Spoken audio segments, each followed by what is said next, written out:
नमस्कार रान्नाबाटी खेली चैनेले आमार सकल बंधुदेर जानाई अनेक अनेक स्वागत। आज देखाबो तालेर बड़ार रेसिपि। एर जोन्नो आमी एकटा ताल निये नियेछि। प्रथमे तालेर उपरेर अंशटा एरकम भावे घुरिए घुरिए आमी खुले निलाम।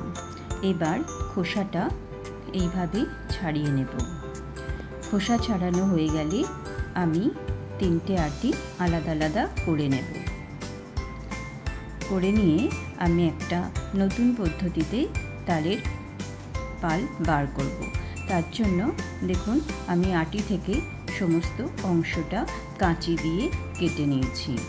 দুটো আটি আমার কাটা হয়ে গেছে, আর একটা আছে আপনাদের দেখাবো। এই যে কেটে আমি সমস্ত অংশটা রেখে দিয়েছি। এবার এটা কাটবো। দেখুন এইভাবে ঘুরিয়ে ফিরিয়ে সব অংশটা আমি কেটে নেব। আমার সব অংশ কাটা হয়ে গেছে। এবার একটু জল ছিটিয়ে আমি এরকমভাবে মেখে একটু নরম করে নেব। তারপর এটা থেকে আমি তালের পাল্পটা একেবারে ছাঁকনির উপরেই বার করছি, তাতে ছেঁকে বেরোবে। দেখুন এভাবে চেপে চেপে আমি পুরো তালের পাল্পটা বার করে নিয়েছি। আর ছিবড়েগুলো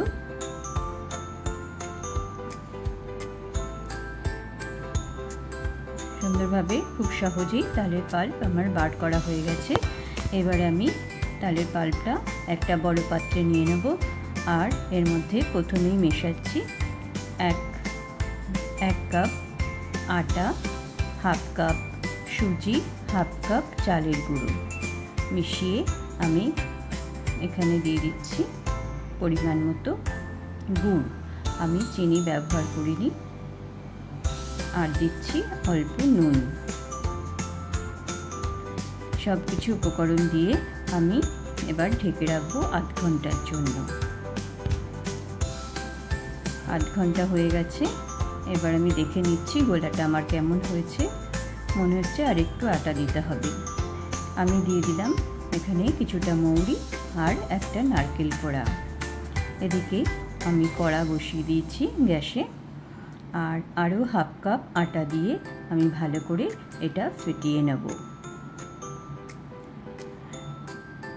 ফেটানো হয়ে গেলে আমি ছোট ছোট করে কড়াইতে ছাড়বো। দেখুন এটা ফুলে ডবল হয়ে যাবে। খুব ছোট ছোট করেই দিচ্ছি। এইভাবে আমি বড়াগুলো ভেজে নেব। এখানে বলে রাখি কড়াতে তেলটা হাই ফ্লেমে গরম করে নিতে হবে, আর বড়াগুলো ছাড়ার সময় লো ফ্লেম করে দিতে হবে। এইভাবে নাড়াচাড়া করে আমি বড়াগুলো একটু লাল লাল করে ভেজে নেব।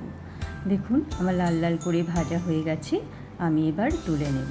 এইভাবে আমি সমস্ত তালের বড়াগুলো ভেজে নিয়েছি। আর তালের বড়াগুলো এতটাই নরম হয়েছে, একটু চাপ দিলেই ভেঙে যাচ্ছে।